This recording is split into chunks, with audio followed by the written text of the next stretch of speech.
The socio-economic impact of the pandemic will push many poor households to desperate measures just to survive.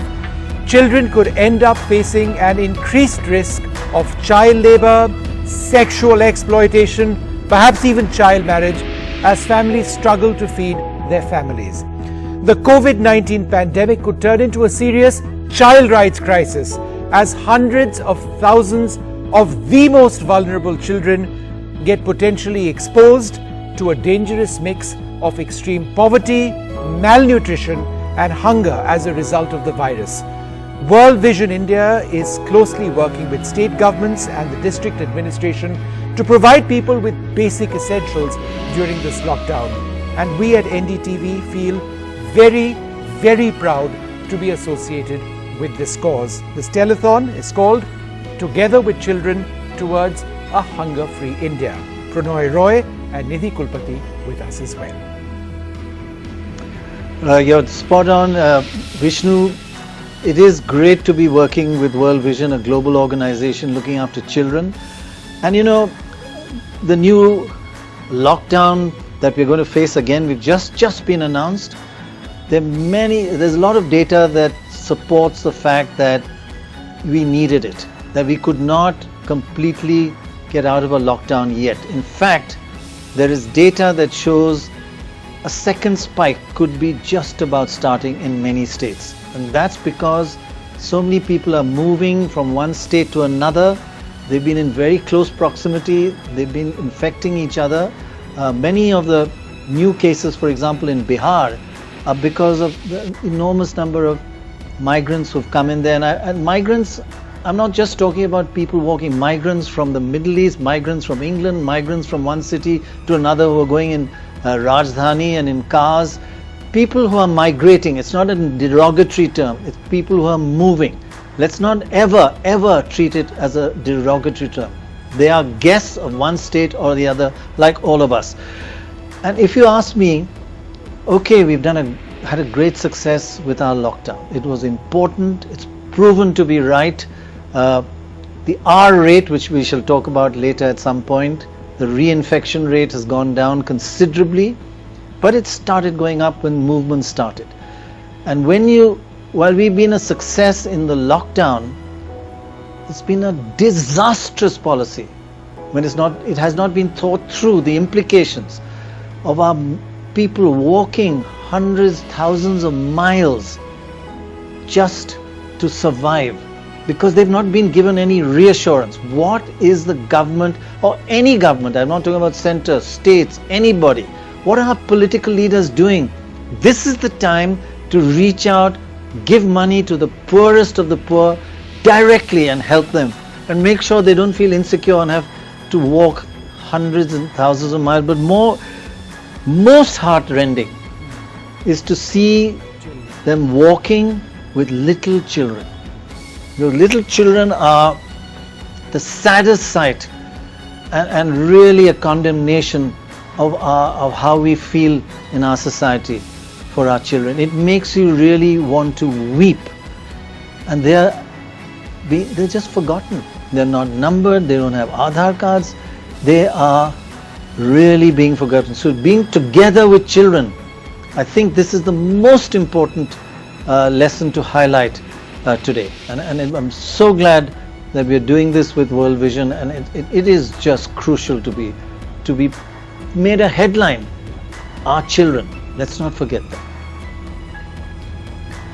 और अगर मैं बच्चों की तरफ से चंद लाइनें बोलूं, छोटी छोटी हथेलियों में चावल थमा दो तो जानो, इन्हें थाम के कुछ हौसला दे तो जानो, कोई खींच ना ले इन्हें बंधुआ की तरह, या दबा ना दे एक दरिंदे की तरह, या ब्याह दे गरीबी हो वजह, छोटी छोटी हथेलियों में खाना दो तो जानो, इन्हें थाम के भूख मिटा दो तो जानो।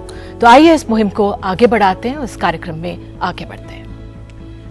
And what we can tell you is that the funds which we hope to raise as a result of this venture will be directly benefiting lakhs of people in this country potentially. What World Vision India is trying to do is organize hygiene kits. Now, what do these hygiene kits consist of? 3-layered face masks, sanitary pads, soap, hand sanitizer. These are basic items. And in addition to that, there are also nutrition kits. We are speaking about hunger today, but it's nutrition kits and hygiene kits. What do the nutrition kits actually have? Well, they've got wheat flour, they've got rice, oil, salt, dal, chili powder, and turmeric and coriander powder. Something basic to enable people to get some basic food. I think a wonderful way to start off this program is by introducing a 14-year-old prodigy. Lydian Nadeshwaram is a remarkable pianist, one of the best that you will see or hear anyway. Lydian, thank you so much for being with us. What do you have to say about this cause when we are trying to ensure that young children don't go hungry? What are your thoughts? I think we should just stay safe. Yeah, that's it. And absolutely, safety comes to a great extent through ensuring that children are not going hungry.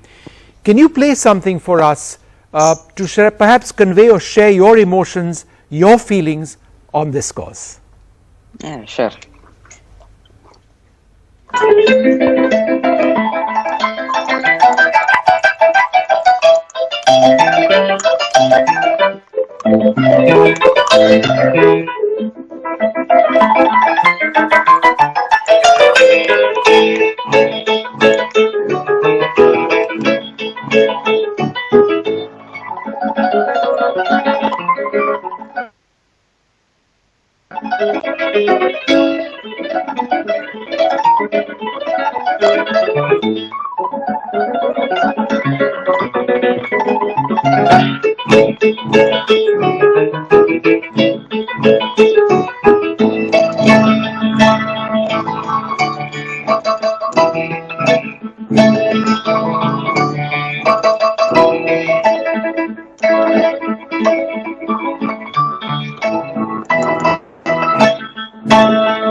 बहुत बहुत शुक्रिया Lydian आपका। और बच्चे हमेशा में मुस्कुराने की वजह हम सबके लिए बनते हैं।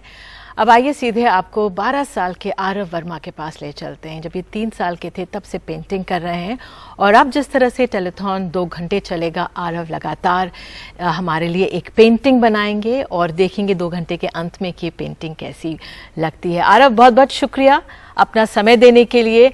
आपको कैसा लग रहा है जो हम बच्चों के लिए खास भूख मुक्त भारत की बात कर रहे हैं, आज क्या मन में विचार हैं आपके? First of all, I'm blessed to have a family who is able to feed me.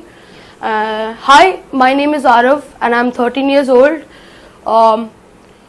I'm thankful to NDTV and World Vision India to provide me this platform and help and support children of our nation. I've heard good and bad times, but I've never seen a pandemic which has affected the globe. Even in this situation, many of us are very privileged to be sitting safe at our homes, whereas there are millions who are struggling to get one meal a day.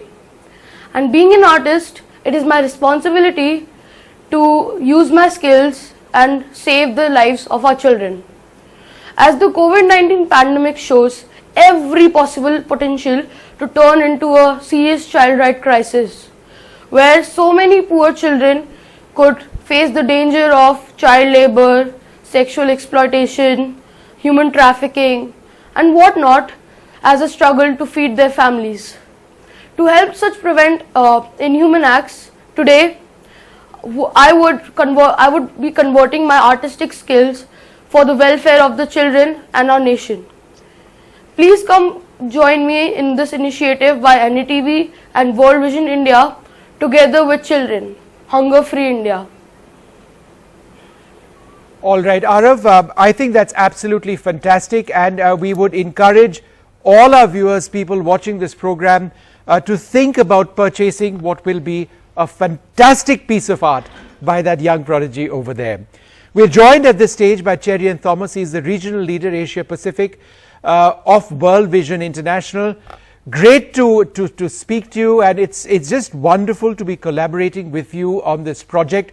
There's so much to discuss about hunger and children and the pandemic right now, and how it all comes together. Now, there have been troubling reports about child abuse being on the rise at this time.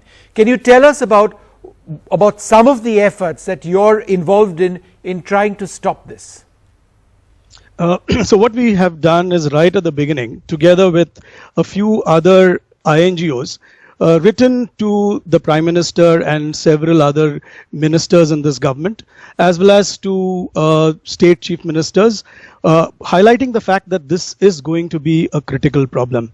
And I think the 1098, that number which is there for Childline, we also had suggested that this could be a helpline which could be used during the COVID crisis.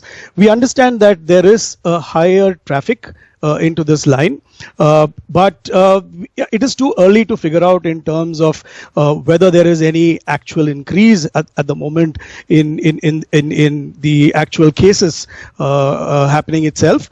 But clearly messaging has gone out in all the communities that child rights organizations work in. We would prepare our children, we would prepare the communities for situations like this. So one component of our response to the COVID crisis itself has been prevention, and therefore preventive messaging is something that has gone out in all the communities that we work in. This of course would supplement the efforts of governments and child protection agencies in this area. Cherian Thomas, Pranoy here. It's really great that you joined us, and I'm just in awe of the kind of work you people do on the ground. In fact, it's so moving. You just heard Lydian and Arav. I mean, this is our future, the talent of our children in India, and it's all being snuffed out by well, partly the pandemic and partly us not looking after our children and making them last in the line and forgetting about them. But tell me, you worked on so many difficult parts of looking after the youngest and the poorest in our society. But this pandemic must have changed the whole scale of what you do. How have you changed your whole methods and operation and outlook and handling children now under these conditions? Thanks, Pranoy. I think you've been very kind, and thank you so much. No, not at all kind. I meant every word. You are just amazing, the work you do, and it gets everybody a little emotional actually talking about it. Yes, thank you so much for that. Yes, there is the element of the heart, which is very much part of the work that we do. And equally, there is the element of the mind. And sometimes this is what we have to bring together. So what is really very different about this crisis, and as World Vision, we have handled so many different crises. We've been working in India right from 1951 onwards. In 58 we set up our office. In 76 we set up World Vision India. So we've been here for close to 70 years in this country. We have seen different kinds of disasters in which we have been involved. To just look at a sample of some of the disasters that we've been involved right from the time in the 50s and 60s when there were famines, when there are floods, when there are earthquakes, whether it's the Gujarat earthquake, whether it's the Latur earthquake, whether it was a tsunami in 2004. Floods in Chennai in 2015, and that happened right very close to where we have our national office. The Kashmir floods in 2014, Uttarakhand in 2013, Kerala floods 2018 and 19. All these in one sense are a little different because they are a little more localized, and there is a limited area of impact. What has happened in this crisis is that the area of impact has suddenly expanded, and it is across the country that we have to act, and there are no safe spaces, there is no safe haven. The second difference is the fact that there is a lockdown and movement is restricted. So our own staff and aid workers themselves have a challenge in being able to move out. And so how do we respond? And that is where technology comes in. We've been finding the use of mobile phones, the use of social media, very, very useful as part of this process. Rather than sometimes have our staff go because there are limited passes that are often available for people to go, we work with volunteers, we work with partners. Now this again is complicated because ultimately we are putting them at risk. The volunteers who are our extended arms in the community community and our partners who work with us, we need to make sure that they are well trained, they have the protection that they need, Right. And so it really puts a high degree of responsibility on us. And so being innovative, creative, and trying to adjust to what you mentioned is so important, the importance of innovation. So we'll come to you in just a moment from now, but we've got a fantastic guest who joins us now, and we are so privileged to have him on the बिल्कुल, program. मधुर भंडारकर हमारे साथ है, film director, producer. मधुर जी, बहुत बहुत शुक्रिया। हम बच्चों की अगर आज बात कर रहे हैं, आपने ट्रैफिक सिग्नल जैसी एक फिल्म बनाई, आप खुद एक इंस्पिरेशन रहे, एक समय में आप कैसेट्स डिलीवर करते थे। क्या आपको लगता है हमारे बच्चे इस समय उनको जरूरत है कि कोई उनका हाथ थाम के उनको सही राह पर आगे ले जाए या उनकी मदद करे इस समय? मेरे ख्याल से इस वक्त सब लोग को साथ देना चाहिए, खास करके जो बच्चे है लेबर है, वो ऐसे सिचुएशन में, ऐसे स्थिति में हम सबको, चाहे वो सिविल सोसाइटी हो, चाहे एनजीओ हो, चाहे वो राज्य सरकार हो, हम सबको एक साथ आना चाहिए और बच्चों को खास करके, चाहे कि उनका एक्सप्लॉयटेशन या अब्यूज या किसी तरह का वायलेंस उन बच्चों के साथ ना हो।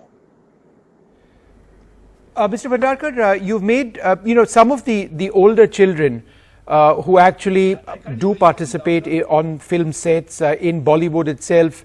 Their hands, additional hands towards the production of films. They are often daily wagers. They often come from a tough background. How difficult is it for them to be surviving this pandemic, this crisis? Yeah, absolutely, Vishnuji. I think the film fraternity and the production people and all the federation people, from the producer side, from the direction guild, everybody is taking care for the kids, and especially who the talent who are working over there. The film production house, I mean to say the guild and the IFDA, they all taking, and the artists association also involved with it. They all taking care. We are seeing not only kids, we are definitely looking for the technician people, whoever the people are involved with who daily wages people, like you said, who are involved day-to-day thing. They are being taken care because it is very necessary in such situation. You require them to give day-to-day food or whatever necessity they want over there. It is very much essential over there. So it has been definitely taken care in the film industry. Madhurji, that's fantastic to hear, and you remain such an inspiration for so many people, your own background and where you were as a child, what you did and where you are now. That's such an incredible story. Thanks, sir, very much for being with us. Joining us now, Dr. P.V. Ramanamurthy, the Executive Vice President and Global Head of Human Resources at the Indian Hotels Company Limited. Thanks very much for being with us. It's been so heartening to see how civil society has responded to the situation. What is the role of corporates and what has been the role of your group? Yeah, thank you very much. Thanks for having me on this show today, Dr. Roy. I think that, the situation is unprecedented. As you rightly said earlier, this is something related to the heart. Whether individuals or corporates or society as a whole, we all need to join hands together and support the crisis situation.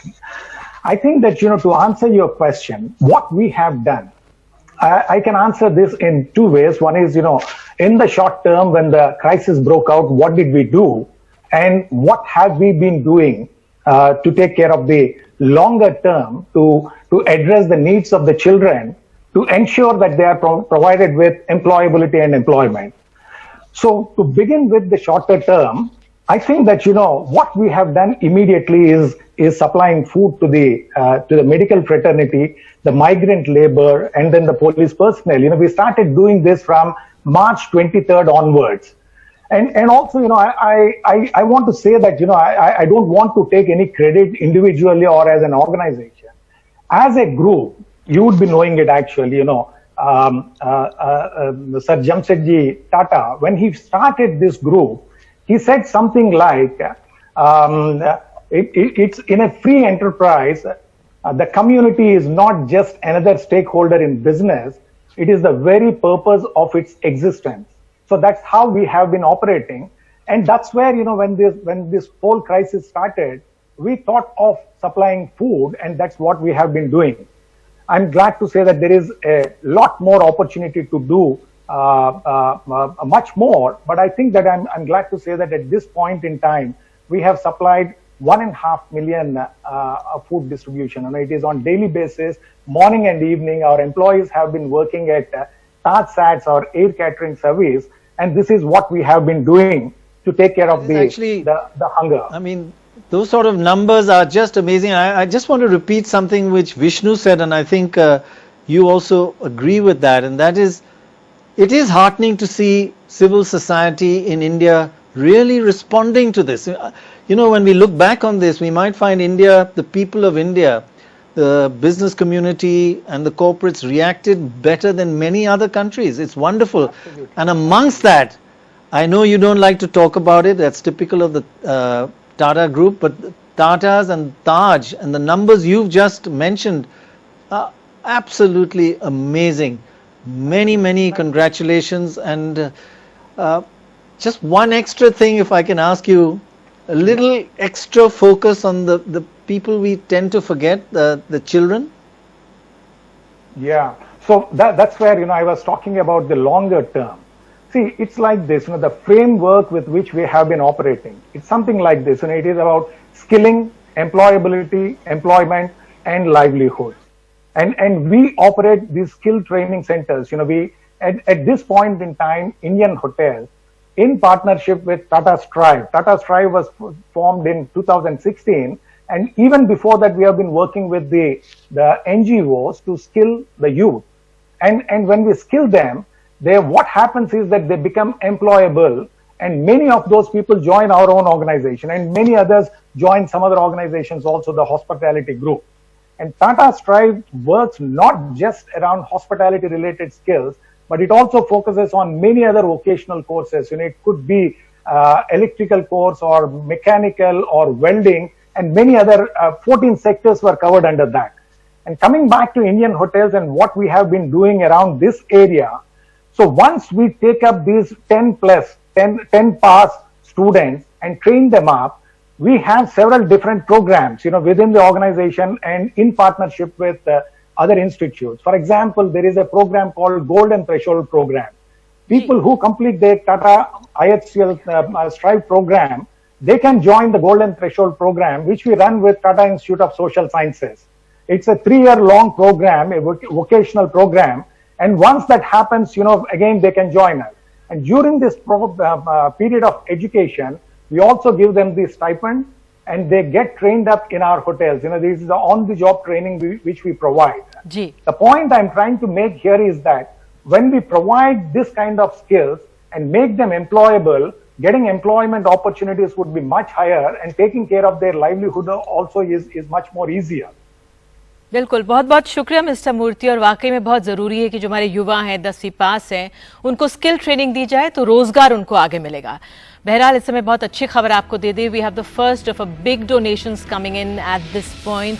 A corporate body has donated over 19 lakhs.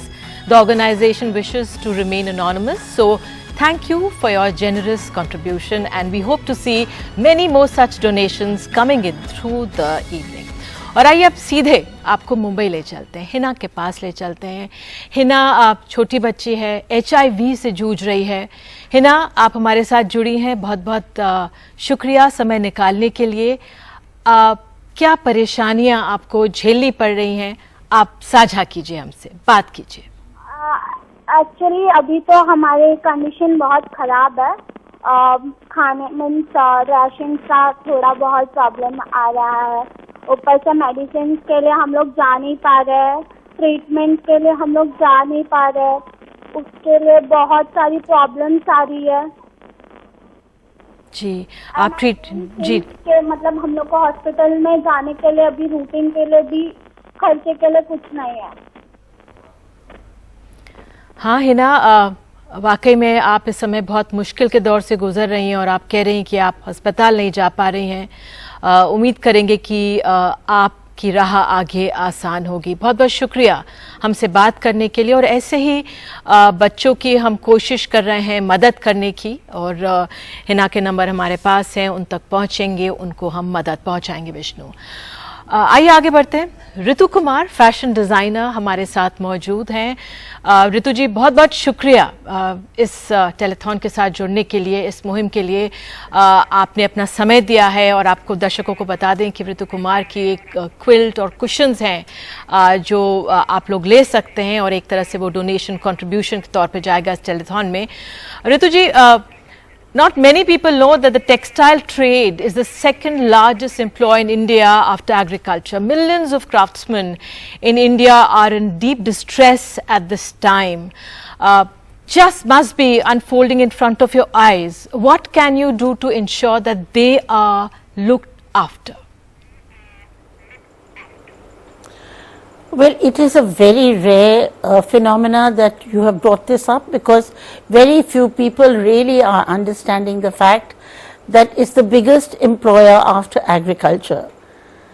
Now, my area has really been the handicraft parts of it, the handlooms, the hand embroideries, etc.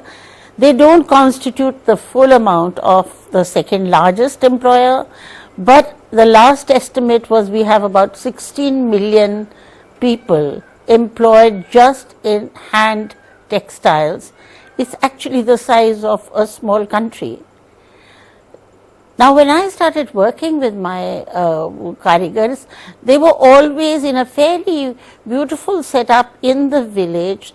The children there were working with their parents like a guild, and they would go to school but come back and put a few hours on the addas with the embroidery or with the weaving, and it was really not ghettoized the way the work has happened now.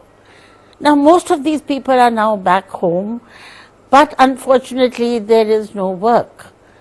Now, the lockdown has produced another set of circumstances where these people have no way of getting to any place which can provide them incomes. Their work in itself is so complex that it cannot bear any rents, it cannot bear the malls. It has to be, as I've spoken many times and also written about it, is that it has to be looked at as a startup, and the government or whoever it is should be able to invest in this sector. I'm sure it's going to be lucrative, but we have to take the middleman out. Otherwise, these children are going to end up as slave labor in wretched circumstances in the urban areas. But actually, you're so right, and you know, I mean, we are seeing that textile sector is still so relevant globally, and that Bangladesh is doing so well, and we should, you know, are we getting left behind a little? But more than just the textile sector, what I wanted to ask you was that in all your artistic, everybody knows what a wonderful designer you are, but you also have a heart, and that only comes from one factor, and that is many years living in Calcutta, right? And so this must affect your heart, your Calcutta heart, terribly, seeing the children of your workers in such a bad state. Well, you know, I have to bring this up because I think very many people don't realize it. We are the only country where we have handicrafts left. All the other countries in the world follow a handwriting which comes from the ramps in Europe, and they follow that. If yellow is the color, they all wear yellow. If the green is so on, so forth. In our country, we have about 16 million people who are every day related to their textile work, while most countries, all these have gone into museums, something to look at, but not something to use and wear. Now, this is the USP of this country. We need to not look at the Bangladeshis who are exporting, because that's a mechanical process. I would say, let us look at this made in India, which is totally handmade, and it is very specialized, and the world is coming to us for it because it doesn't exist anywhere else. If these children who have the DNA of this craft are left to become, you know, carry loads on their head, or become cycle workers or whatever, it would really be a pity. No, it really would. It genuinely would. And I just want to say at this stage that to bid for Ritu Kumar's Jamawar collection, you can call in at 011-415-77789. I'll repeat that number, 011-415-77789. The auction base price is 50,000 rupees, and the money raised from this sale will go to the cause of hungry children. So please, please, please do step in with your contribution. Now, Sonu Sood, the actor, model and producer, joins us next. He is, most importantly, played the important role of his life during this crisis by donating to various funds, giving his hotel in Juhu for health workers to stay close to the hospital, organizing buses so that migrant labor from Mumbai can return to their home, various states, other parts of the country. Thanks very much for being with us, Sonu. Now, you've done so much for migrants, arranging buses, even offering your hotels. What is it that moved you to make this contribution, to get in there and help? You know, of course, the whole lockdown has been an eye-opener for everyone. And I remember, you know, I'd seen few clips, few videos which were on the social media where a lot of people were not letting the doctors, the nurses get into their societies. They were fighting for their safety.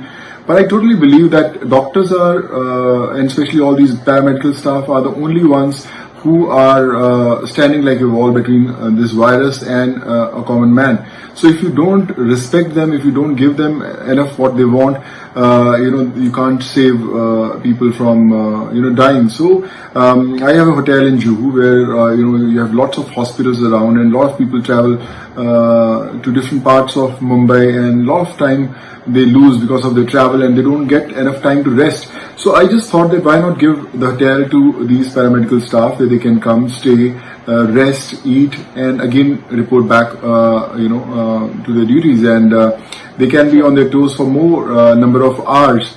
But if there was one thing you could ask the government to do for migrants and their children, what would that be? You know, if I would like to say one thing which I would request the government to do is that let these people reach their homes with less of complications. You know, they have to fill the forms, they have to get the permissions from the ward, from police station, then the collector from the other state has to grant permission if they can come to their homes or not. So the whole process is so tedious for even people like us. If we try to pull some strings and make them go to their homes, it's not possible. You know, I struggled a lot to get permission from Karnataka government when we had sent 10 buses. We're trying for Telangana. Telangana is not accepting people from Maharashtra. Then I'm trying for UP, Bihar, Jharkhand, Uttarakhand, Orissa, West Bengal. Most of the states, it's very, very difficult because they're not letting people from Maharashtra come to their states because they feel that this is an affected state and that will create chaos there also. This is, I would say, a sad state, but I wish we would have planned earlier for more of resources where, you know, a healthcare system would have been better to save a lot of lives. But I think this is an eye-opener, and I would request all the governments, you know, to come forward and help, you know, people from their states so they can reach back to their loved ones. Well, one certainly hopes that they do finally get to their loved ones. Thank you so much for your contribution and being there. Well, joining us now, somebody who's doing incredible work himself, and I know this firsthand, Chandan Mendirata, the head of Zomato Feeding India. And I'll tell you why I know this firsthand. A couple of weeks back, there was a magician named Rahman from Katputli colony here in Delhi saying that they were daily wage workers. In this one colony in Delhi, there were 40 families who weren't fed. I didn't know what to do. I spoke to a few people in the government, and then Chandan got in touch with me and said, look, I'm here to help. Give me the address. And for several weeks, 2 consecutive lockdown periods, 40 families in Katputli colony were in fact fed. Chandan, what made you, what made Zomato and all your workers contribute at a difficult time like this? So, good evening everyone. Thank you for calling me here. Zomato Feeding India has been in place for 6 years, and we work for the mission of solving for hunger. During the COVID lockdown, we realized that a lot of daily wager communities are affected because of the lockdown, and they cannot go out and they do not have jobs right now. we realized that we, in our position, we can raise funds and support these families with ration kits. We very categorically went with ration kits because a ration kit could feed a family of 5. It's a more reliable source of food. And we raised a campaign just 2 days prior to the lockdown was announced. Because we work with children who go to many NGO partners for education. We support them with daily nutrition, daily cooked food. And we realize that these children are not coming to these centers for education. We realize that soon there could be a possibility of a lockdown and the country would come to a standstill. So we launched this campaign, Feed the Daily Wager, where we started raising funds and procuring ration kits in various cities of the country. I'd be happy to announce that in last 1.5 months, we have operationalized 5,75,000 ration kits across 120 cities. That's amazing. Which corresponds to roughly 6 crore meals.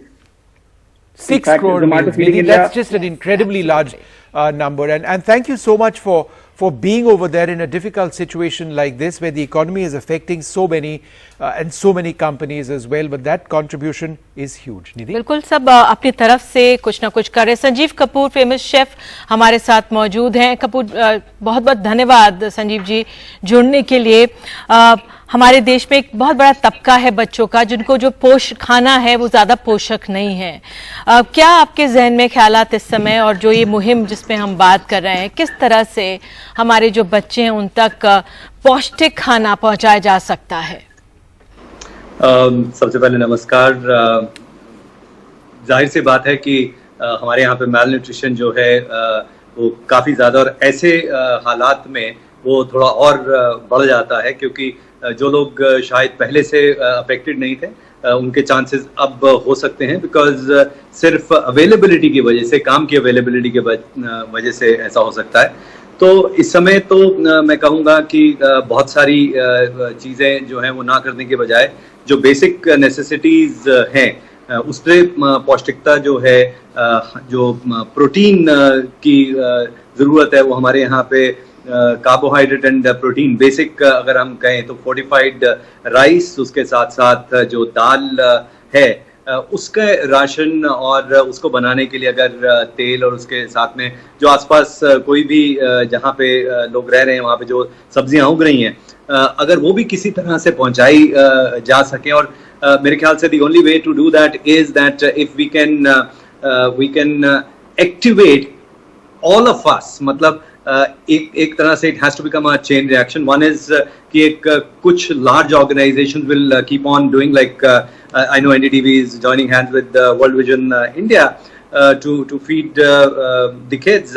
I think जो ration की kids हैं, but I think more importantly all of us have to become ambassadors for nutrition for kids. I think that's one role that we will have to play, not just today, not just tomorrow, but for months to come, because it is not something that we say that it is linked to lockdown. We don't say it's linked to something which is temporary. So we will have to look at this in a more sustained manner. So all of us have to become nutrition ambassadors and start impacting our area of influence through our communication, through our actual food, through kits and whatever we could do. Right. We have to bring that to top of mind recall हमें करना पड़ेगा, and I think that's the only way to move the needle, I would say.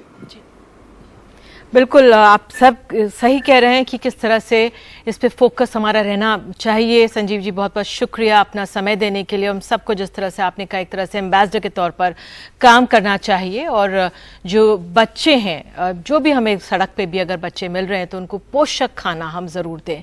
बहरहाल, आइए आगे बढ़ते हैं। Doctor Preetha Reddy, executive vice chairperson Apollo hospital groups, हमारे साथ मौजूद हैं। बहुत बहुत शुक्रिया doctor Reddy. What are your biggest concerns right now regarding the children, especially the ones who are needy? The children are our wealth of tomorrow, and this situation has really been disastrous for the young and for the children in India. And I think every Indian has to come forward to do something for them. Children need nutrition first, they need education, and then of course they need, health. I think these are the three things which we have to do. We as an organization have provided a lot of screening and nutrition in terms of vitamin for the children, and we've completed almost about 150,000. But what really makes me feel good is that all the children in the family, you know, my 2 daughters-in-law, my niece, they've teamed up with NGOs, and each one of them with using technology, getting crowdfunding, raising money. They have fed over 200,000-300,000 families, especially those with children. These wonderful kits which you have been showing, they have put together kits. They have teamed up with hoteliers, people running cloud kitchens, and you know, they've reached food in remote locations. I had a call from a lady in you know, somewhere in Gujarat. She's pretty far away, and we live in Chennai. But these kids got together and saw to it that 300 families had rations for a whole week. My daughter Tanya did this for daughter-in-law did it for me, and I'm so proud of them that they could do it. My other daughter-in-law Ishani, of course, is consistently feeding children and old age homes. So every day from you know, our home, from our garage, with all her resources she's put together, it goes again. So Dr. Reddy, doctor Reddy, immunity भी बच्चों की बनी रहे और उनका जो कुपोषण है, मैलन्यूट्रिशन, वो ना हो, उस लिहाज से क्या आप सुझाव दे सकते हैं? So this is what we're trying to do. You know, healthcare providers understand immunity. We have to work with those who produce drugs, those who produce vitamins, and see that it reaches the children on time. And we've put together a network within the Apollo system, those who are not in the Apollo system, to work with pharma companies to see that these really reach those children, because I think they need to build up their immunity. And we know that, you know, vitamin B12, that if we give them vitamin D, things like vitamin B complex, all these things will help children really fight the dangers of, you know, things like this virus. Even good clean drinking water is a challenge. So I think to build immunity, we all have to come together even more and try and see that a lot of our time goes in reaching out to those who need it, and especially the children who need it. All right, Dr. Reddy, thank you so much for being with us. We are joined at this stage by Dr. Shikha Sharma, nutritionist and holistic health coach. Great to have you on the program. Now, you've heard a little bit about the kits that we're looking at over here. There's a hygiene kit and there's a nutrition kit as well. How do you believe these kits can have, and already are in fact having, a huge impact on the people that they are targeting, among them children? Yes. See, the most important thing which we have to understand is that at this point, the children are the most vulnerable population, because they don't have a voice. Really, they don't have a voice. You know, the others can ask, demand, or even create resources or find resources, but the children are totally dependent on others. So I think if you look at the hygiene kit, it's beautifully put together. It has the you know, sanitizer. It has the you know, the mask, the 3-layered mask, the soap, and you know, the sanitary pad also. Now, these things are also important because these are the last things which people think about. And you'll be surprised to know that due to unsanitary conditions for a young girl who's menstruating, she can have infection and in fact tetanus also. And this was revealed to me by somebody who's working very closely with you know, providing such things to the young children, young girls. That a young girl died of tetanus because obviously she was not, she didn't have access to you know, the hygienic things. Now, it is, I think, important for all of us to do our bit, which means that it's not important that everyone is you know, doing everything, but whatever, however small, whatever is possible, we should do. And I think it's important because in today's time, nutrition not only will protect the immunity, it will give the, see, I want to just quickly say one thing, that, you know, we are surrounded by billions of bacteria and viruses. And as a human species, we have survived for thousands of years. And this is because of our own immunity, our own inner fighting power. All our body needs is some food. if it gets food, it has its own defense forces inside. No, absolutely. So And I think that linkage between nutrition and hygiene and how both of them together can make a difference and something we can never forget. Thank you, Dr. Sharma, so much for being with us. It's just so good to have you with us. Thank you very much for sparing the time. We have a long connection. Actually, in fact, we've sat together where you're sitting right now. And in fact, I just remind everybody that you did the music for our channel ID many years ago, especially NDTV India, and Prasoon Joshi, both of you featured in what we just saw, did our tagline. It's just wonderful to have you. And I've been to your school where you're teaching young kids and they're doing so well. We just started with Lydian. It's tremendous. He's an absolute star. So at a time like this, I know what an emotional person you are. You must be very moved and worried about what's happening to our children, and we should focus on our children now, right? Absolutely. I think it's very important that they're happy, and for them, sense of freedom is very important. They're all locked down. Yeah. And it's very important to be sensitive to them. And be kind to them. And so in my house, my kids have grown up now, so I had more time spending, than my whole life. Like they're very pleased that, they keep saying that daddy has never spent so much time. How lovely. So much, so that's good. And also our mind needs rest, so we're just eating, sleeping in a way. Sometimes not working also is a good thing. Yeah. It settles down your spiritual thoughts. And right. Actually, that's an important point. It's a time to think and to rethink of what we're doing right and what we're doing wrong also, especially when it comes to our children. Are we forgetting about them with so many distractions because are they being marginalized? We do need to rethink, right? True. Sometimes our life is very convenience driven, and when something is convenient, we just said, it goes when it's not broken, let's not fix it. But we have to see some disasters coming and have a vision to see what's coming. And one of the things is about definitely climate change, and then the future of the children. When how can we sometimes humanity has to learn from each other, and when something is good from another nation, another community, this thing, it's good to adapt good things from that. And now, of course, it seems like it's a test from the divine for us, saying that everything has gone wrong, fix it now, and then I'm not going to give you permission to live freely like how you were till you fix it. So it's time to rethink, you have to go back to the drawing board. The reset button has been pressed. Right. I must say that I have a bit of a problem talking to you about children because you're a bacha and you're really looking young and fit, and I know you're working very hard. But it is a very special time, and I know what an emotional person you are. I know that you're thinking about, you've seen the migrants with children walking miles. I know how that's affecting you.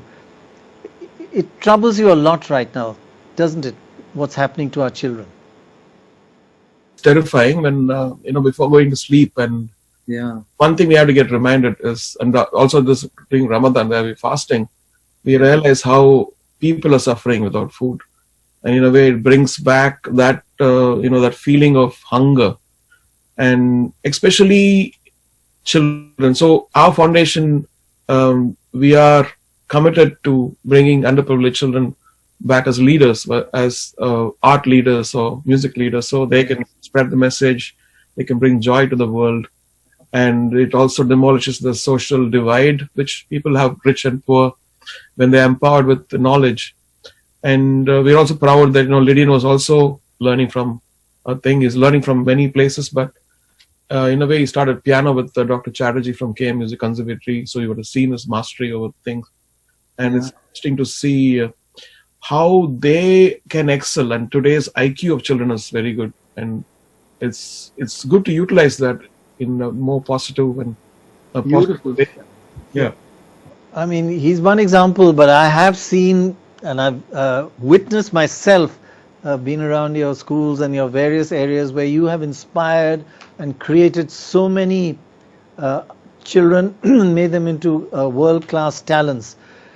You are an inspiration, but in a sense, everybody can do their bit to create talent and to help children, right? Absolutely. When in music, art, in whatever we do, it doesn't have to be music or art. It is a reflection. It is you get that energy to go on in your life is when people notice that stuff, and when they notice that you want to improve that, you want to refine it, you want to get better.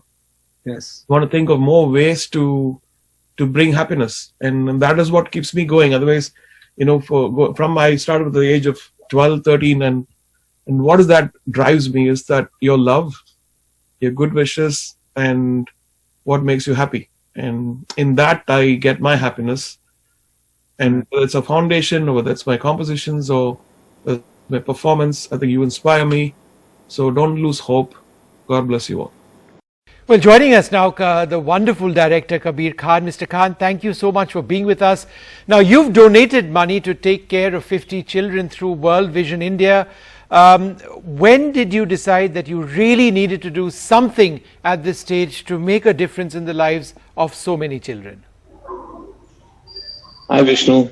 Well, it's just we've been sitting here for the past 45, 50 days and watching television, watching your channel. When you see what's happening out on the streets, there on the highways, it really is. It's sad, but the contrast between sort of the rich and the underprivileged in this country really comes to the fore. And I was very uncomfortable, seeing the images that were unfolding on the screen.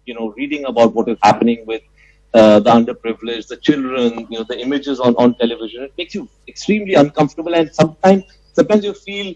What can you do? You feel almost helpless. And then, thankfully, I saw this initiative on your channel, and I said, it's a drop in the ocean. But I feel that at this point in time, anybody who has resources, we are all well-paid professionals, and if we have our resources with us, we should be able to reach out at this point and help whoever we can.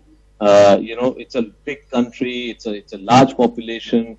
It's really a situation of, sometimes nothing is enough, but at least whoever can should reach out and help to whatever extent they can. All right, Mr. Khan, that's wonderful to hear. Thank you so much.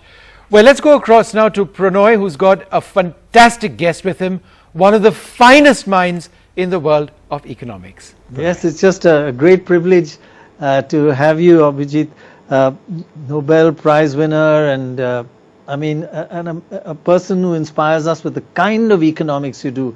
On the ground, you had so much experience, so much study, and in this situation, this pandemic must be pushing you to your limit, because especially the children, they are marginalized. You've done a lot of work with children in all your studies, working with NGOs to reach out to children, make sure they're inoculated, vaccinated. How would you tell or advise policymakers today to help our children who are really, really the last in the line right now? Let me start by focusing on one specific group, which is the group of children who have already run away from home or very partially attached to their homes. I think this is actually, we have no idea of how large this is, but I would guess it's many millions of children who just work in a tea shop, work as a helper on a truck, work as even as a loader in a shop. I mean, there really are lots of children working, and I don't think we have an honest estimate of that. It's just hard to do. I don't blame anybody for not doing it, but it's because children will deny it. They know that they're not supposed to say it, so it's hard to do. but I think there are many million children who are completely not attached.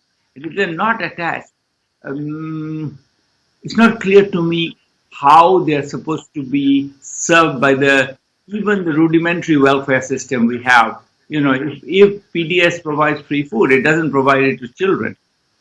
So even if this somehow we manage to operationalize one card, one Bharat, it's not going to be one card, one Bharat, one child.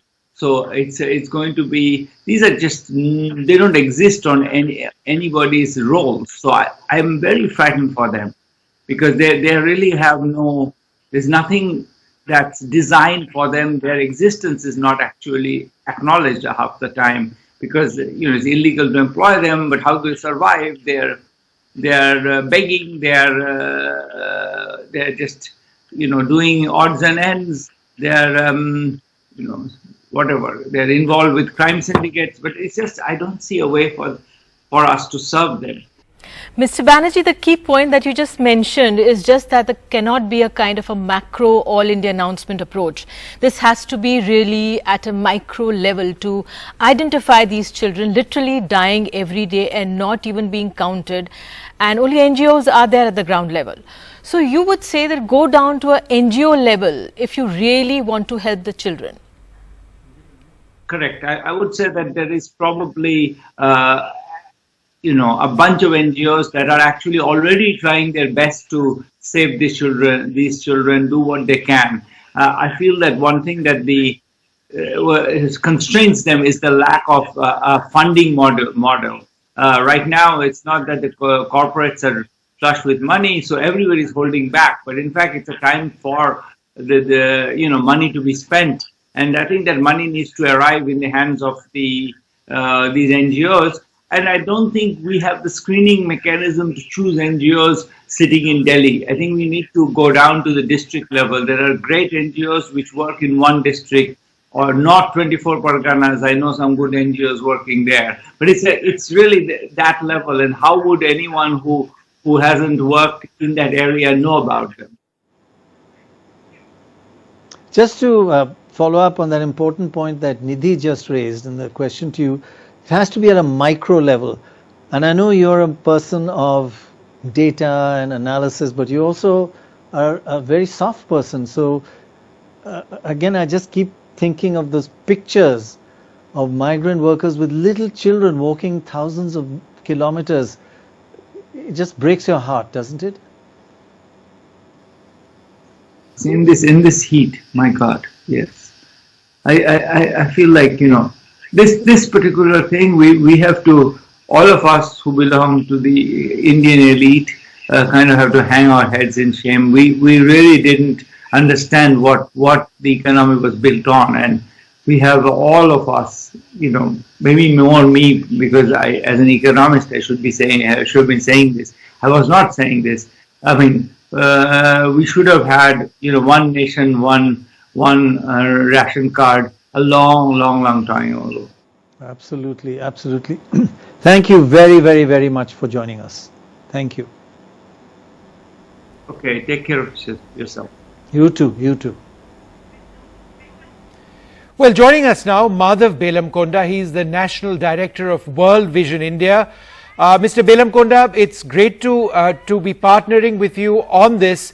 Now, you've stepped into a very critical role right in the middle of one of the worst crises the world has ever seen, and certainly perhaps the biggest that your organization has had to deal with in a situation like this.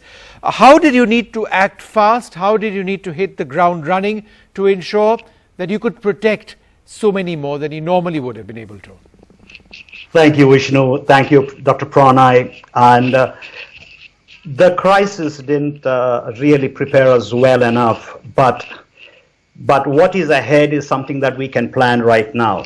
And this crisis, in spite of all this, the downside of it, I think sometimes it also throws us the opportunity for us to rise above all our limitations and do something for the children. And one of the key things that are really troubling for us at the World Vision India is to see so many children getting malnutrition or hungry, and they're just getting not getting enough help. And as Abhijit Banerjee right now said, in fact, actually, World Vision staff we are about 1,200 staff working at the grassroots level.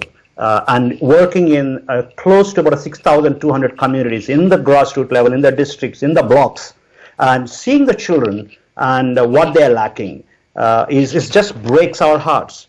And from my point of view, one of the key things is the whole scale of malnutrition that is going to come in right at the pandemic is just enormous. And one of the reports that I can see is that close to about 6 lakh children under the age of 5 are at the risk of facing death in the next 12 months as per the Lancet report. I mean, that's staggering, isn't it? And also one of the UN estimation is about 190 million children are still undernourished.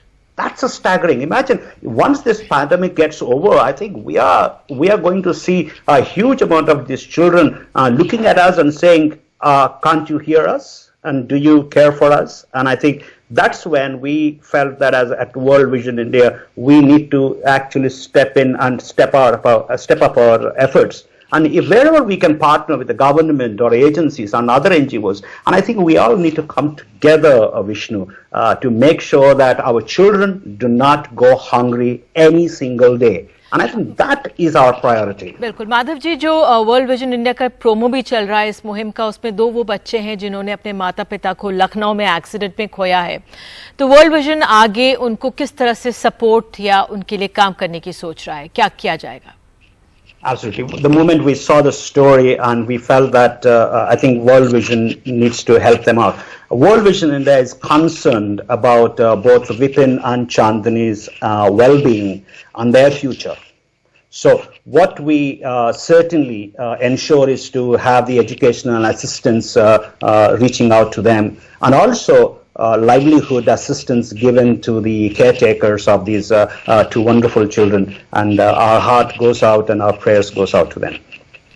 बहुत बहुत शुक्रिया माधव जी, और उम्मीद यही करते हैं इन बच्चों तक ये मदद पहुंचे। बहुत बहुत शुक्रिया। हमारे साथ अब खास मेहमान rotary international president mister Shekhar Mehta हमारे साथ मौजूद हैं, मिस्टर रमेश अग्रवाल भी हमारे साथ हैं। बहुत बहुत शुक्रिया आप दोनों का जुड़ने के लिए। जो हमारी आज की मुहिम है कि भूख मुक्त हो भारत, और ख़ास तौर से हमारे जो बच्चे हैं, छोटे बच्चे हैं जो हम देख सकते हैं, ख़ास तौर से प्रवासी मजदूर जो सड़कों पर चले जा रहे हैं अपने माता पिता के साथ चलते, कोई सूटकेस में सो रहा है तो कोई किस तरह से माता पिता उनको ले जा रहे हैं, मन में क्या भाव और किस तरह से इनकी मदद की जा सकती है? ये बच्चे अभी जो इस महामारी चल रही है, they are one of the most affected people. It is one of our life's biggest crisis, and we all need to ensure that our children are safe, they get nutrition, their education is not hampered. And these are very important things, and fortunately Rotary is working towards all of these. As far as food security is concerned, till now we have provided food to about 35 lakhs to 40 lakh people, of which naturally every family has a lot of children. As far as healthcare for them is concerned, we have spent approximately 15 to 20 crores of rupees only on medical facilities, supplies, etc. We've provided 1 crore masks over this period. All the Rotary clubs, there are nearly 4,000 Rotary clubs in India, and this is what they've been able to do.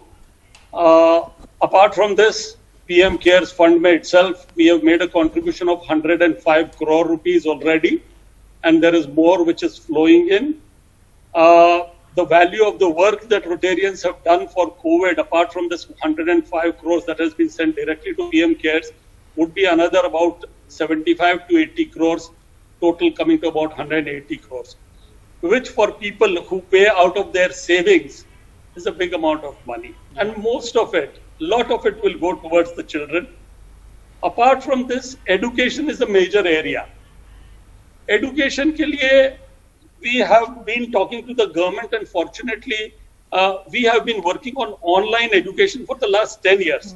करीब 30,000 स्कूलों तक हम पहुंचे हैं। तो अभी हमने government को कहा है we have ready curriculum and we are in talks with them to provide that curriculum to them over the next 10-15 days. Class 1 से 12 तक का curriculum हर state के लिए उनको मिल जाएगा ready, which will be provided online, and it is one of the best audiovisual curriculum that can be available. In fact, we just wanted to go across to Ramesh ji for more on this. Ramesh ji, how does one actually contribute to actually making some of your plans work? See, basically, first, I would like to tell you that World Vision India has been one of our reliable partners. We are already working closely with World Vision India since last many years. We are working in schools like Wash in Schools program that we have today. And we can certainly rely on World Vision because it is a grassroots organization, highest level of transparency, and they mean business. And the way forward, I think, as our Rotary International President nominee has already mentioned, I think we got to all our programs are focused toward children. Whether it is Wash in Schools, whether we talk about Wash in Healthcare, whether any kind of program like Back to School, e-learning, providing clean water in schools or in communities. So our focus is again children. Thank you so much, both of you, for joining us. Dr. Srinath Reddy, the President of the Public Health Foundation of India, with us as well. Dr. Reddy, how important is it for us never to forget the importance of nutrition in children in a COVID situation? Yes, statistically, young people get better. Children are perhaps somewhat less vulnerable, but that really depends on the nutrition that they are receiving. And therefore, if they are COVID infected, how important is it for them to be well fed in order to fight off the infection? Firstly, children do require much better nutrition to maintain their immunity status so that they can fight off an infection. But certainly nutrition is also required for intellectual growth. And during a very important period of life, if they do not have adequate nutrition, their cognitive development and brain power are affected. But let us also recognize that we are actually having a situation of pre-existing disadvantage. We have about 35% of our children who are already under 5 in a stunted state. Then about 33.4% who are underweight and about 17.3% are wasted. Now, these are the national averages. But people from poor families obviously have much higher levels of undernutrition, which means that we are denying them an opportunity for cognitive development. And that also restricts not only their educational and growth opportunities and later on employment, but essentially constricts their whole future even in adulthood. Right.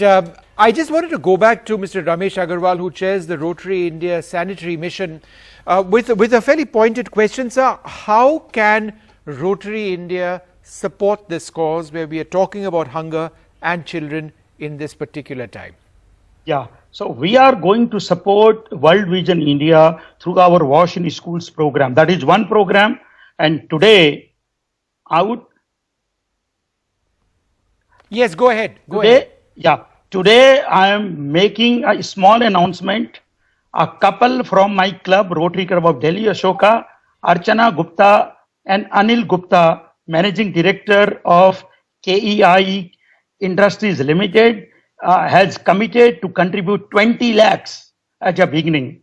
And more big announcements will come from Shekhar Mehta, who is already there. But this is as a beginning, 20 lakhs from Rotary Club of Delhi, Ashoka towards this COVID-19 relief fund from Rotary. Ramesh ji, बहुत बहुत शुक्रिया इस donation के लिए। वाकई में बहुत ज़रूरी है कि हमारे ये डोनेशन आए और हमारे बच्चों तक पहुंचे ज़मीनी स्तर पर, कि उनको अच्छा पोषित खाना मिल सके। सर, वर्ल्ड विजन इंडिया के साथ हम ये कर रहे हैं, साथ मिलकर ये पूरी मुहिम आगे बढ़ रही है। आप लोग सैनिटेशन में जिस तरह से इतना ध्यान दे रहे हैं, जो इतने बच्चे राह में चल रहे हैं, क्या कुछ खास किया गया? ज़रा थोड़ा सा हमारे दर्शकों को बताइए आप लोगों की तरफ से।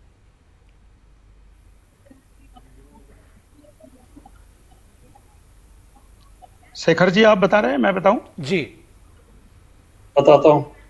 शेखर जी बताइए. So in जी सैनिटेशन के लिए I want to make a mention here कि in today's program we commit that from Rotary we will spend an amount of ₹1 crore for sanitation, providing hand washing. हमने Covid में ये देखा कि हर बच्चे को हाथ धोने की जरूरत है. We will provide into 1,000 schools. We will provide this, and the value of that will be nearly 2 crore rupees. 1 crore. We are putting a challenge here now to all the people who will come hereafter. Whatever amount you put for sanitation, hand wash in schools, we will match that amount on behalf of Rotary in India. Well, that's fantastic to hear, and thank you so much for making that contribution. It really will make a huge. बहरहाल sir अभी schools तो बंद हैं, लेकिन फिलहाल इंतजार करेंगे. लेकिन अगर आपकी मुहिम चलेगी, 2 करोड़ हमारे बच्चों के लिए पहुंचेगा सैनिटेशन में, इसके लिए तहे दिल से शुक्रिया आपका. बहरहाल आइए आगे बढ़ते हैं. हमारे साथ Priyanka Prakash, who is head online giving marketing and partnerships at give India, हमारे साथ हैं. मेरा सवाल आपसे यही है कि आपको लगता है कोरोना के इस दौर में जो फोकस है सोशल रिस्पॉन्सिबिलिटी पर आ गया है, सरकारें करें जो कर रही हैं, लेकिन जो हमारी सामाजिक दायित्व है हम सबका, वो एक बार फिर से कोरोना ने सामने लाके खड़ा कर दिया है. COVID-19, I think for the first time has brought the entire nation together because of the suffering that each one of us are going through. But I think that most difficult, times are had by the people on the streets, the wage workers, the migrant laborers, and several people who don't have any income or means. While the government is doing a lot to help them, in time, immediately, I think a lot of NGOs like World Vision and several others are providing immediate relief. And to do this, we definitely need a lot of help. Corporates and individuals across the board can come forward to support and provide immediate relief to those on the ground. So I would really urge everybody, not just individual citizens, but corporates and brands and everybody out there to come in support of NGOs like World Vision and many more, so that they can provide relief to people right now. Sure. And Ms. Prakash, were you expecting this outpouring of support from so many people in the public? People in a time like this are still getting out there and helping and supporting? We did. We did feel like there'll be a lot of support coming in from the public, but this is at a scale that we have not seen before. If you look at the previous disasters like the floods across Kerala, Chennai, Odisha, Gujarat, and many other states, people from the states came forward to support, to provide relief in those states. But I think this is the first time as a nation we are all feeling like we are in this together. We need to support everybody. So the public outpour in terms of support, not just moral support, but also providing, funds, coming forward to give as little as they can. So that, whether it's PM or NGOs like Vision or platforms like Give India, I think we have seen a huge surge in the amount of donations and support that has come forward. People write to us stating that please let us know how can we help, not just in form of donation. So this kind of a empathetic wave of emotion across the country, I think is by far the highest so far that any one of us have seen in decades. Well, there's just Vishnu and Nidhi, amazing news we've just got. Amazing. We have an anonymous donor who's decided to give World Vision India 95 lakhs donation by one person who wants to remain anonymous. Nidhi, isn't that just fantastic? Absolutely, sir, and thank you to that person, really. Yes. चलिए आगे बढ़ते हैं और आपको अब सीधे हम कोलकाता लिए चलते हैं। अमूमन आपको सड़कों में देखते हैं, लोग हैं, चौराहों पर हम देखते हैं लोग नजर आते हैं, रिक्शा पुलर्स होते हैं। आपको सीधे अब मोनादीपा बैनर्जी की रिपोर्ट दिखाते हैं कि जो उन्होंने वहां पे रिक्शा पुलर्स से बातचीत की है, देखते हैं report. To sleep is to escape. For the 65-year-old rickshaw puller Ramshankar Pandit, who lives in central Kolkata, sleep is an escape from his hunger. Even a cup of tea is a question mark every day. Since the pandemic began, these pavement dwellers have had to depend on the generosity of the government and non-profits like World Vision India for their daily meal. दवा तो आता है, मिलता है, खाता है, नहीं मिलता है तो बाद में हमको खाना खिलाया जाता है। जब दाना पानी नहीं मिले तो खत्म हो जाएगा, भूखे प्यासे मरेंगे। This young man and a band of friends are volunteers for World Vision that has been working in this area since 1996. Since the pandemic began, they have been distributing cooked food packets to many in and around the area.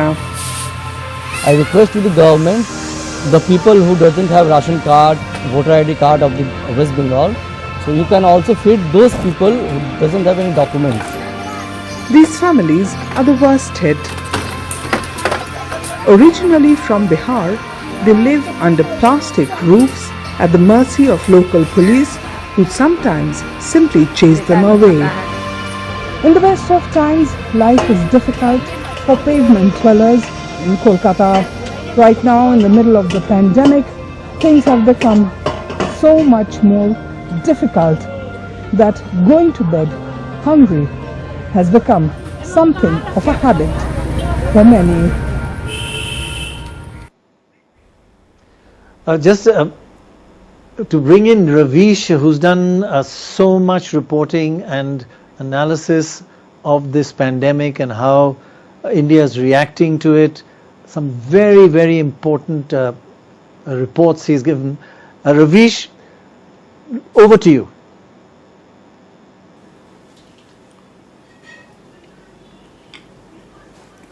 Doctor Roy, आपने बहुत ही जरूरी विषय को उठाया है। इस वक्त किसी का ध्यान बच्चों की तरफ नहीं जा रहा है। हर क्लास के, हर शहर और हर गांव के बच्चे डिस्प्लेस्ड हुए हैं, विस्थापित हुए हैं। जो मजदूरों के बच्चे हैं वो तो सबसे ज्यादा 20-20 घंटे तक सिर्फ बिस्किट खाकर रह रहे हैं।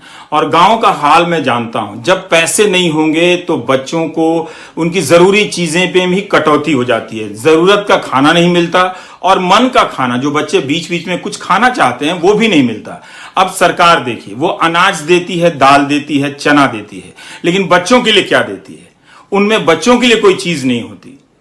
तो हमें बच्चों के बारे में ठीक से सोचना पड़ेगा। उन पर इस वक्त मेंटल ट्रॉमा, इमोशनल ट्रॉमा और मेल न्यूट्रिशन का जो हमला हुआ है, उससे बचाना होगा। मजदूरों के साथ बच्चे हजारों किलोमीटर दूर चल रहे हैं, उनकी मेमोरी का ये पार्ट बन जाएगा। वो बहुत क्राइसिस में हैं, उनके स्कूल बंद हो गए, उनके दोस्त छूट गए। गांव के बच्चों के स्कूल बंद हैं, शहर के स्कूल छूट गए और मजदूर अपने बच्चों को लेकर जैसे तैसे पैदल चला जा रहा है। बड़ा ही भयावह दृश्य है। मैं उम्मीद करता हूं कि हमारे जो दर्शक हैं वो आपके इस अभियान को निराश नहीं करेंगे। और ये भी कहना चाहता हूं कि जो भी लोग मदद कर रहे हैं, खाना खिला रहे हैं, कुछ लोग तो करते हैं, मगर सभी को बड़ों के हिसाब से खाना तो वो बनाते ही हैं। मैं चाहता हूं वो बच्चों के हिसाब से भी बनाएं। और प्रधानमंत्री के लिए भी एक सलाह है कि वो बाल विकास मंत्री के साथ राज्यों के और केंद्र के वीडियो कॉन्फ्रेंसिंग करें, निर्देश दें। हर राज्य में चाइल्ड डेवलपमेंट मिनिस्ट्री होती है, ऑफिसर होता है, वो क्यों नहीं इस वक्त सड़क पर है?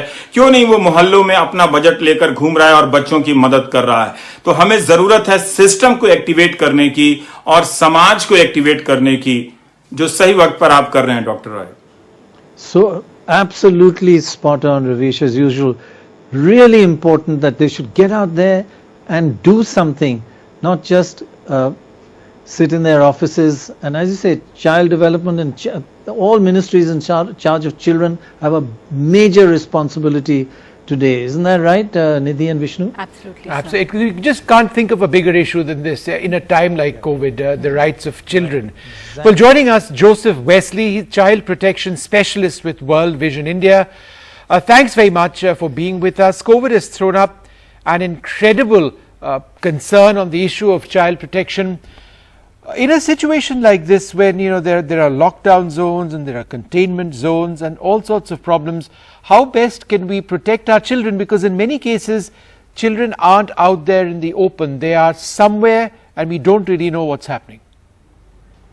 Yeah, first of all, thank you very much for having me on the show. As you rightly said, children living in the urban environment, they are living very invisible lives. So most of them are living in an undocumented life where they do not have even the basic identity documents like birth certificate or ration cards and the documents which are necessary for them to access the services that are available to them. So World Vision India has been working with these kind of children across the country. So we have a series of street children projects implemented in all the metropolitan cities of India. And then we also had different child labor projects implemented in most of the urban centers of our country where the children are living this invisible lives.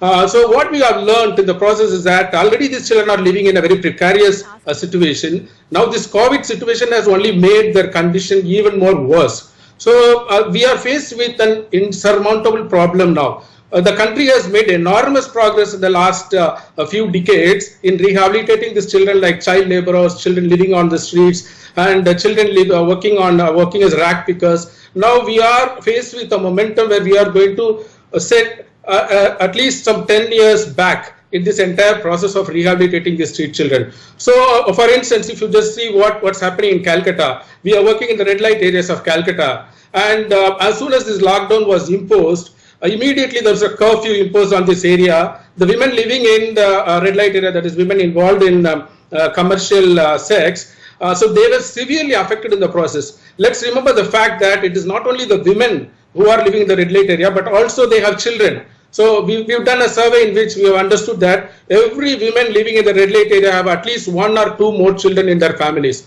So children are also living in this red light area. So when the curfew was imposed, immediately there was a drastic reduction of their clientele. So they've lost their entire income. So what you see is today a famine-like situation.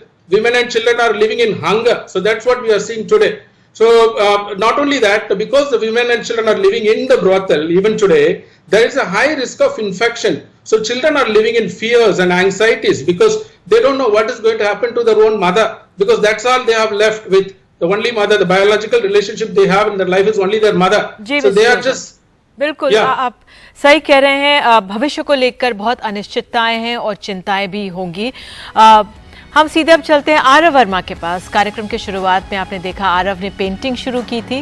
1 घंटे से ज़्यादा हो गया, 1.5 घंटा हो गया है, आरव की पेंटिंग चल रही है। ज़रा देखने की कोशिश करते हैं आरव की पेंटिंग कहाँ तक पहुँची है। बहुत सुंदर Aarav.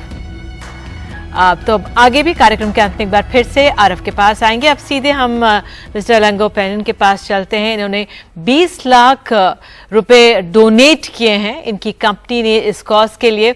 Sir, my question is why do you want to contribute to the कोविड-19 response?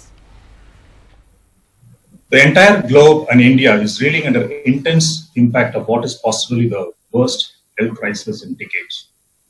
India, with a population of 1.3 billion, is experiencing world's largest lockdown due to COVID-19. The lockdown running into 7th week now has not only impacted livelihoods, but has also increased the level of poverty and malnutrition. The humanitarian and economic crisis due to the pandemic is so grave that we need to do something about it. We as Refinitiv are one of the largest providers of financial market data and infrastructure. And in India itself, we are a strong 5,500 passionate people. We have made sustainable leadership an important part of who we are and what we stand for. We believe that we are at the heart of an ecosystem of change makers. We also hold ourselves accountable on how we can support sustainable alongside our stakeholders and how we can leverage the skills of our people to drive social impact. This is what we call as sustainable leadership. We take a lot of pride in our commitment to make positive difference to the environment or the community we operate in. This is not a one-off thing, but it is a sustained effort to make a visible change in people's lives. And hence, in the most trying times, it is important for us as an organization to contribute in whatever we can to address the impact of COVID-19. And how has your partnership with World Vision India, how is that actually helping children on the ground? Refinitiv and World Vision India have had a successful partnership for a number of years now. We have leveraged our skills and passion of our people to engage in a number of projects in rural parts of Karnataka. Our employees, when they visit these villages, conduct training programs for children on topics like life skills, waste management, sanitation, self-hygiene, and they also participate in the sampling plantation along with the kids. This successful partnership with World Vision India has helped to extend our critical and essential support for this COVID response. One of our biggest focus for COVID-19 relief is towards providing nutrition to those displaced by the pandemic. We are contributing by providing essentials such as dry rations to more than 1,500 families residing in Bengaluru and Bellary. We hope to do more in the coming weeks and months. That's just fantastic. Great to hear that. And Vishnu and Nidhi, some more amazing news. When we have the privilege to announce, I know you'd like to say it. And another anonymous donor, another one donating 1 crore 35 lakhs. You know, this sort of, it's really, it's obviously an issue that's touched everybody's hearts, and it is just so wonderful to hear. Wonderful, unprecedented.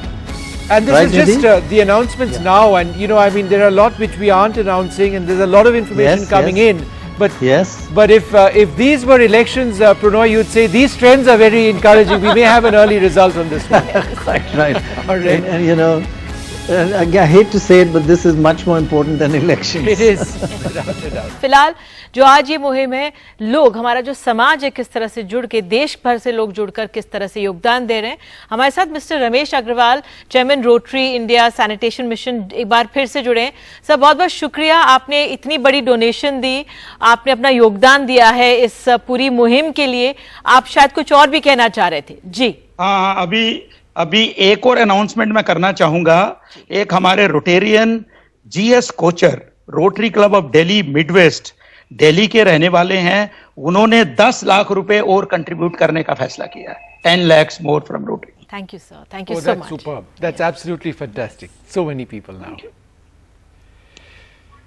Well, we are now joined by Karuna Bhatia, who is the head of sustainability at Standard Chartered Bank. Before we begin, we'd just like to mention that Standard Chartered are giving 6,000 kits. Each kit costs about 1,200 rupees. So that's a very generous donation of 72 lakh rupees.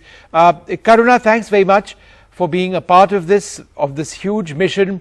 Why was it important for you to contribute to the COVID-19 response? India is going through challenging times because of the COVID pandemic, and we feel that it's important to give back to the society what we've received from it. The migrant population has been deeply impacted by this pandemic, and having lost their jobs during the lockdown, it's important to support them. As a bank, we've been in the country now for over 160 years, and we feel that it is our duty to help the citizens and communities live in a safe environment. One of the reasons we bring our Here for Good brand promise to life is by affecting real change in the communities that we live in. Every drop counts, and we feel that any small effort can be a big help in these times. The bank's commitment is not a one-off commitment, and we look at a sustained effort to ensure that we make a deep and lasting impact in the communities that we live and work in. करुणा जी, आपका जो bank है world vision India के साथ partnership करके इस मुहिम में साथ दे रहा है, तो क्यों आपने ये मुहिम थी या बच्चों का जो मसला था इसको चुना और आपने पार्टनरशिप की? Each year, the malnutrition-related diseases are going up greater than 60%, especially in children less than 5 years in developing countries. The pandemic has only going to take up these numbers significantly higher. Our support to World Vision for the pandemic is to really take dry rations across to 6,000 marginalized families across 12 districts in 6 states. Overall impacting approximately 25,000 people. We have worked with World Vision in the past to further the WASH agenda in Jaipur, impacting more than 3,000 children. I want to take a little bit of time to tell you about the Standard Chartered COVID 3-pronged strategy that we have in India. For the immediate, we are looking to provide food, rations and essentials to the communities, especially the migrant labor and visually impaired girls and their families.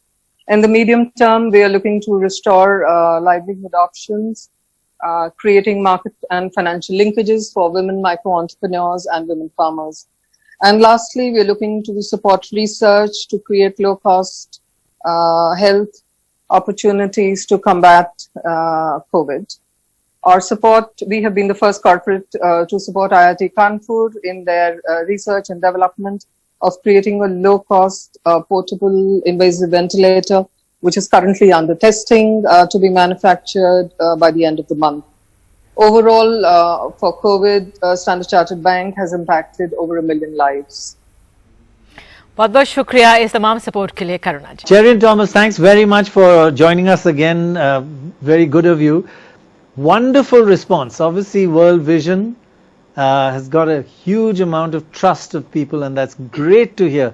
This sort of donation, these are really amazing. But amongst all of this, you know, I know the way you work. You do look on the ground work plus a lot of input of data. So yes. How much do statistics and data analysis and data science affect your actual strategy of World Vision and World Vision India both? Yeah, that's what I mentioned right at the beginning when you talked about heart.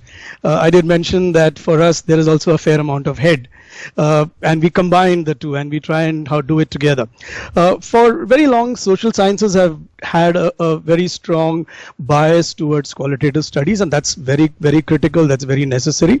But equally, what many of us from the corporate sector who join places like World Vision bring is also a very strong data analysis and ability to look at data and to bring data to the table.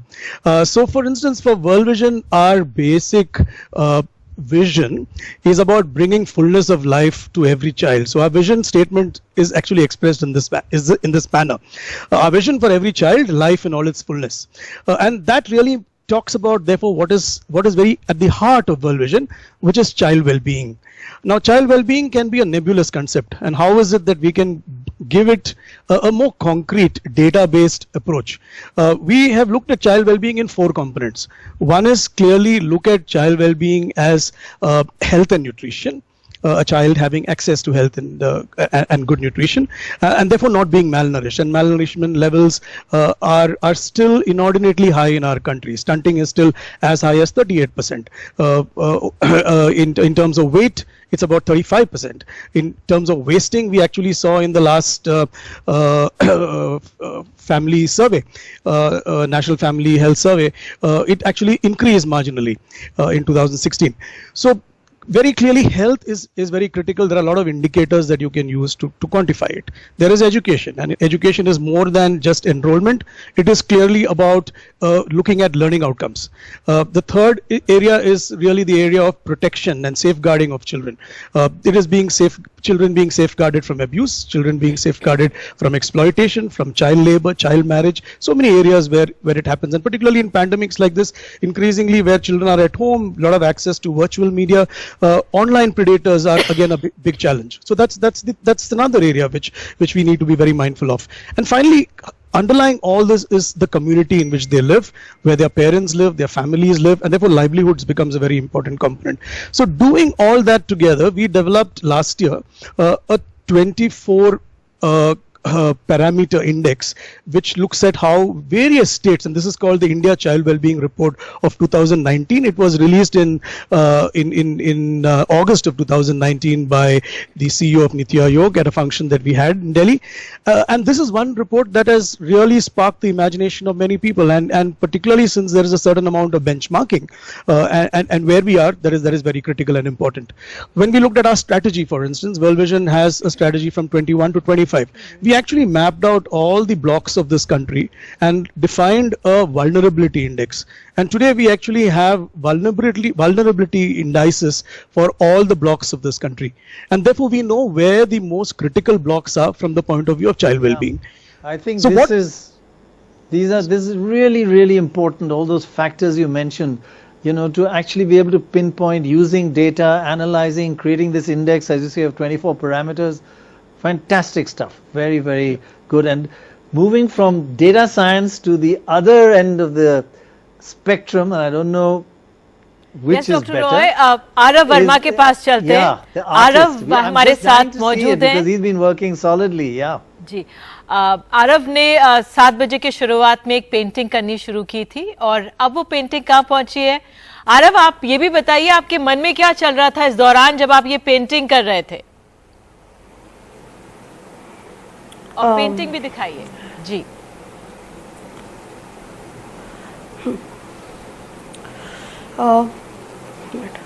Well, I'm very fortunate and thankful to NDTV and World Vision India to provide me with this opportunity to serve the children of the nation through my art. The art is most beautiful when it has a meaning, and today I tried to express these feelings on the canvas, and this art has a message of humanity. Oh, that's absolutely fantastic. We're going to stay with these images for just a few moments. That's absolutely. Can you tell us, Arav, a little bit more about what it is that you're trying to show here? A message of humanity. What exactly is the message in this wonderful, wonderful painting of yours? Tell us a bit about the painting. The feeling of the affected children of our nation, I tried to express it on the canvas, and that's it. It's just fantastic. Shobna Kamineni, the Executive Vice Chairperson of Apollo Hospitals Enterprise Limited, is very impressed with that. And I think she might actually be interested in buying it as well. Shobna, tell us a little bit about what you think of that young prodigy's work.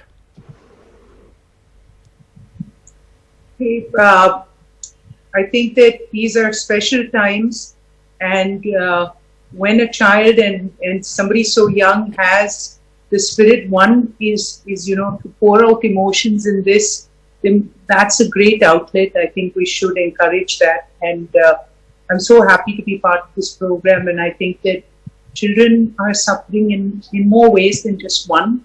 It's definitely hunger drives it, and but it's also the mental tension of what is this world that they're not used to at all, and I think that any outlet that allows them to express themselves is so important. Well, that's just fantastic to hear, and thank you so much for being a part of this. And to that young, fantastic painter, we think the world of you and that fantastic painting of yours as well. Nidhi? बिल्कुल. और हमारे साथ mister Shekhar Mehta, rotary international के president, फिर एक बार जुड़ रहे हैं. जी मेहता जी, बताइए. So, Nidhi, we are coming towards the end of this program. Probably I was told it's going to be 2 hours, and I had thought when I came that World Vision is doing such great work in the field of education, health, WASH, that when we come here as a very strong partner of theirs, we would want to be the highest contributors of the day on behalf of Rotary India. So I had mentioned 1 crore, we increased the contribution to 1.5 crore rupees. 1.5 crores. I think Prannoy joins us as well at this stage. That's just fantastic. 1.5 crores being donated by the Rotarians. That's just incredible. Absolutely heartwarming to hear that. Really, God bless you. This is an emotional moment for all of us, and that means a lot. It means a lot. Thank you so much, sir. Thank you so much indeed. Well, we are joined now by Shankar Mahadevan, the singer, composer. He's participated in many fundraising efforts, including the One Nation, One Song anthem that featured 100 artists. It was released on the 3rd of May, I think, in about 14 different languages. Thanks so much for being a part of this. Look, we can ask you so many questions about your work, but I think let's focus on children. What is your message, not just to children, but to adults out there, telling them how important it is to be a part of this cause? Well, what can I say? These are strange times, as all of us know, and I think all of us, in our own capacity, like that young kid who was an amazing painter, and each one who's got his core competence, I think, should contribute, should participate, and should try to pass on a message which is most important as of today, and especially children who are the future of this country. I think some means should be made so that we are able to protect them, take care of them, look at their future, and of course, basically also to feed them. So I think it's a great endeavor that you people have taken up. Yeah. Well, thank you very much. If that wasn't a great way of ending this effort, let me tell you what might just be something as incredible. 5 crores, Prannoy. 5 crores. That's the total amount. The total amount. And Shobna Kamineni has got Aro's painting for 2 lakhs. So 5 crores in total. The painting's also gone for 2 lakhs. Plus the painting of 2 lakhs which Shobna has picked up for Arav's painting. So 5 crores total. 5 crores on this program. Beautiful. And all of that goes to children, it goes to nutrition kits, it goes to hygiene kits. It'll make a difference in the lives of thousands. I'd like to thank all of you very much for being a part of this program.